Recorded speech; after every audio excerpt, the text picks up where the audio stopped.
Hello people, so karon padulong mo sa San Pedro. Sige gyaw akong anak, mom. Sa sige na mo baklay, nahapitan na mo si Jollibee. Ang gibuhat sa batita, gipislit-pislit niyang aping, toink.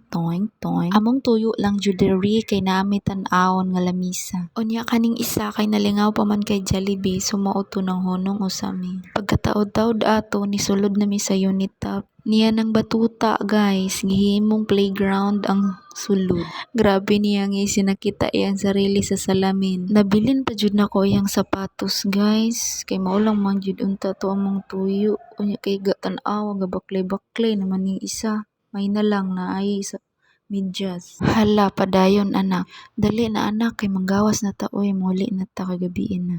Lantawa sa kalipay guys ang simod gaburot-burot. Unya ang bata kay nakakita maglights aning San Pedro, tuwa nagakat-kat na tong hagdan. Sige nak, limpyuhin ang tiles. Ipababa na sa iyang amahan guys. Ipabaktas-baktas o saan ako sila guys. Lantawa ang San Pedro nindot na kayo no, Paskong Pasko. Karon lang ko kabantay ba samtang nag-edit ko video. Naaday bata siglantaw kay bibi sa likod. Giganahan guro siya sa dulaan ni Yanis ba. Anya diri lang sa ta people for today's video.